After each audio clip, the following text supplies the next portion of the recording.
Dear student, lesson number 7 में important topic पर discuss करते हैं। टॉपिक है हमारा नर्मदा बचाओ आंदोलन। आजादी के बाद जितने भी महत्वपूर्ण परियोजना शुरू की गई उसमें सबसे महत्वपूर्ण परियोजनाओं में से एक है नर्मदा परियोजना। नर्मदा परियोजना एक बहुउद्देशीय परियोजना थी। बहुउद्देशीय परियोजना का अर्थ क्या है कि इस एक योजना के माध्यम से विभिन्न प्रकार के लाभ उठाए जा सकते थे।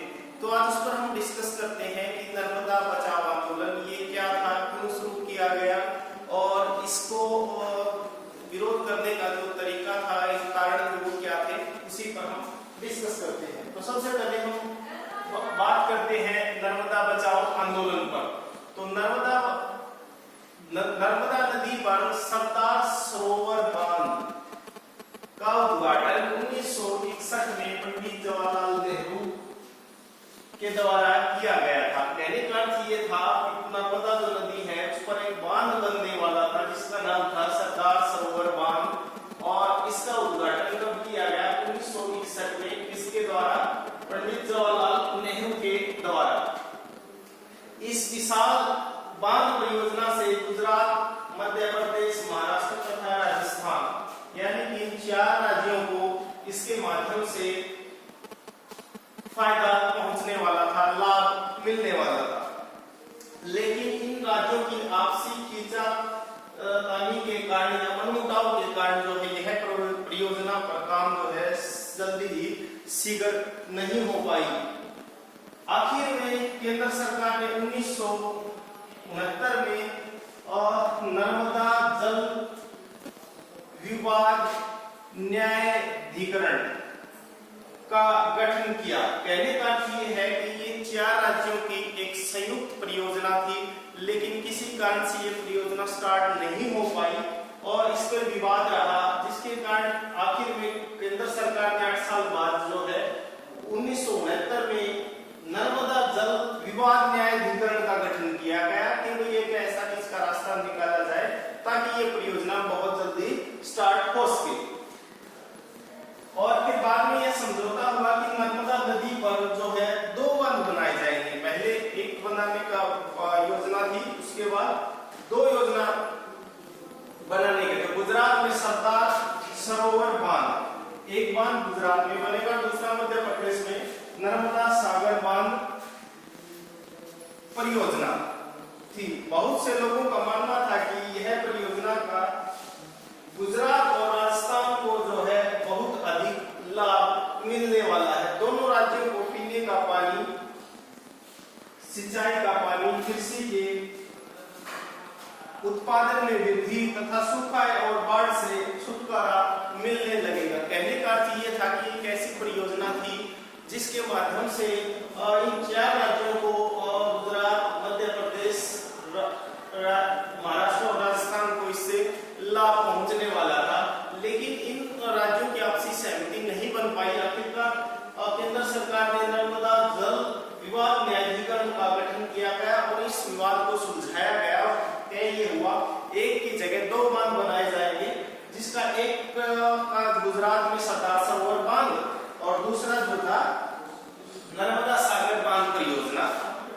तो ये दोनों नर्मदा नदी पर बनने वाले जो है परियोजना थी। तो अब हम थोड़ी सी इसके पक्ष की बात करते हैं कि गुजरात में जो सरदार सरोवर बांध परियोजना बनने वाली थी, तो इस से जो बांध के पक्ष में लोग थे उनका मानने वाला था कि आने वाले समय में राजस्थान और गुजरात के लिए यह परियोजना एक मील का पत्थर साबित होगी।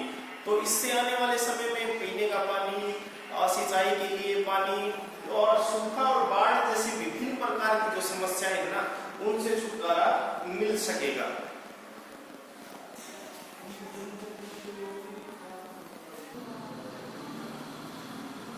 आगे हम डिस्कस करते हैं कि जैसे ही कुछ लोग इस परियोजना के पक्ष में थे, तो साथ साथ बहुत सारे लोग इस परियोजना के विरोध में भी थे। तो उन लोगों का जो विरोध में थे उनका मानना था कि इस परियोजना से 245 गांव जो है बांध के पानी में डूब जाएंगे तथा लगभग 2.5 लाख लोगों को विस्थापित होना पड़ेगा। नर्मदा परियोजना के कारण जो है विस्थापित होना पड़ेगा, लोगों की आजीविका, संस्कृति, पर्यावरण पर जो है बुरा असर पड़ेगा। कहने का अर्थ ये है कि भाई जो लोग इस परियोजना का विरोध कर रहे थे, तो उनका मानना था कि जिस जगह पर इस परियोजना का बनना है या इस बांध को बनना है, उसके कारण बहुत सारे बड़े क्षेत्र पर इसका बुरा असर पड़ेगा। वहां आसपास रहने वाले लगभग 245 गांवों में जो है इस बाढ़ के पानी से डूब जाएंगे। साथ साथ वहां से जो 2.5 लाख लोगों को विस्थापित होना पड़ेगा, जिसके कारण उनकी आजीविका, संस्कृति और पर्यावरण पर काफी बुरा असर पड़ेगा। और इसके साथ बहुत ही बड़े क्षेत्र पर जितने भी प्राकृतिक संसाधन हैं, उनका भी विनाश होना तय था, और वो भी बहुत बड़े क्षेत्र पर जो है वो बाढ़ के पानी में समा जाएगा। तो लोगों का यह भी मानना था कि इस परियोजना से केवल कुछ अमीर लोगों को ही लाभ पहुंचेगा। कहने का अर्थ ये था कि एक ऐसी परियोजना थी जिसके माध्यम से अधिकतर जो है जो लाभ जाएगा वो बड़े लोगों को, राजनीतिकों को और बड़े ठेकेदारों को जाएगा। आम जन तक उसका लाभ पहुंचना काफी मुश्किल है, इसलिए वो उसका काफी विरोध कर रहे थे। आखिरकार ये जो विरोध का जो कारण था, इस परियोजना को जो है 1988-89 में जो है नई दिशा मिली, जब स्थानीय तथा कई समाज सेवी संस्थाओं ने जो है खुद को नर्मदा बचाओ आंदोलन के रूप में खड़ा किया।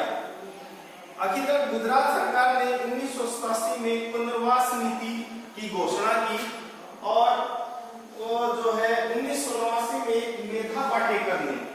मेधा पाटेकर ने इस पुनर्वास नीति और सरकार की कार्यप्रणाली पर काफी सवाल उठाया। कहने का अर्थ ये है कि ये जो विरोध करने का कारण था, कई बार पेपर में जो सवाल आता है कि इसका विरोध करने का क्या कारण था। विरोध करने का कारण ये था, बहुत सारे आसपास के जो गांव हैं उनको जो पानी में डूब जाएंगे, लोगों को विस्थापित होना पड़ेगा, लोगों की आजीविका पर बुरा असर पड़ेगा, पर्यावरण और संस्कृति पर भी इसका बुरा असर देखने को मिलने वाला था।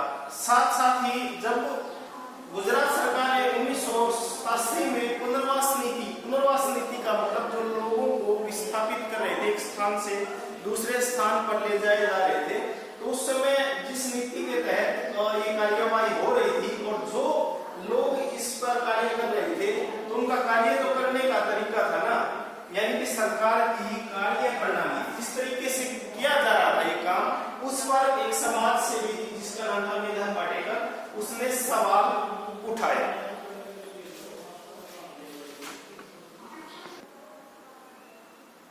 आगे हम डिस्कस करते हैं कि मेधा पाटेकर ने सरकार को सुझाव दिया कि जिन लोगों की जमीन सरकार ने बांध बनाने के लिए दी है, उन लोगों को उचित मुआवजा और इस परियोजना में भागीदारी मिलनी चाहिए। कहने का अर्थ ये था कि इस आंदोलन का जो स्टार्टिंग मेधा पाटेकर ने लोगों की समस्याओं को लेकर के लीड किया था उस समय, तो उन्होंने सरकार को सुझाव दिया कि जिस प्रकार का कार्य प्रणाली सरकार की है उसमें सुधार करके लोगों की जमीन जो सरकार ने बांध बनाने के लिए, उनको उस बांध के लिए उचित मुआवजा और जो है परियोजना के लाभ में भागीदारी मिलनी चाहिए। और इस आंदोलन को जो है समाज सेवियों, पर्यावरणविदों और छात्रों और महिलाओं को जो है पूर्ण सहयोग मिला। इस आंदोलन को जो है मेधा पाटेकर के साथ साथ अनिल दहेल, अरुण दत्ती रॉय, बाबा आमटे ने भी जो है सफल बनाने का प्रयास किया। कहने का यह था कि मेधा पाटेकर के साथ साथ अनिल दहेल, अरुण दत्ती रॉय और बाबा आमटे ने इस आंदोलन को मजबूत किया, और इसी कारण से मेधा पाटेकर को, अनिल दहेल को, अरुंधति राय और बाबा आमटे को बुकर सम्मान से बाद में नवाजा गया, उनको पुरस्कार दिया गया। 18 अक्टूबर 2000 को एक बार फिर से सुप्रीम कोर्ट ने जो है इस बांध की ऊंचाई को जो 90 मीटर तक बढ़ाने का जो है अनुमति दे दी। तो और इसके बाद में धीरे धीरे जो है अप्रैल 2006 में इसको और बढ़ा करके जो है सुप्रीम कोर्ट से अनुमति मिली कि 90 से अब इसको 138 मीटर तक जो है बांध की ऊंचाई कर दी जाए। तो उसका प्रस्ताव था, लेकिन इस प्रस्ताव का भी नर्मदा बचाओ आंदोलनकारियों ने जो है विरोध किया और सुप्रीम कोर्ट में एक जनहित याचिका की। इस पर सुप्रीम कोर्ट ने कहा कि अगर सरकार लोगों के पुनर्वास कार्य को सही रूप से नहीं करेगी तो बांध की ऊंचाई को के कार्य का जो है रोक दिया जाएगा। कहने का अर्थ ये है कि 2000 के बाद भी यह आंदोलन बीच बीच में चलता रहा। सरकार ने केंद्र सुप्रीम कोर्ट में एप्लीकेशन लगाई कि इसकी बांध को 90 मीटर से बढ़ा करके 138 मीटर तक कर दिया जाए, लेकिन बाद में इससे भी जो आंदोलनकारी थे उन्होंने ये तर्क दिया सरकार के सामने कि इससे पर्यावरण को काफी नुकसान पहुंचेगा। बांध की जितनी अधिक ऊंचाई होगी उतना ही आसपास के क्षेत्र को जो है ज्यादा समस्या आएगी। तो ये हमारा एक महत्वपूर्ण टॉपिक था, नर्मदा बचाओ आंदोलन। तो ये क्या था, इसके विरोध करने के क्या कारण थे, किसने इसको लीड किया और किन राज्यों को इस परियोजना से लाभ पहुंचने वाला था, क्या वाकई में ये एक बहुउद्देशीय परियोजना थी, इसके बारे में हमने पढ़ा। Thank you.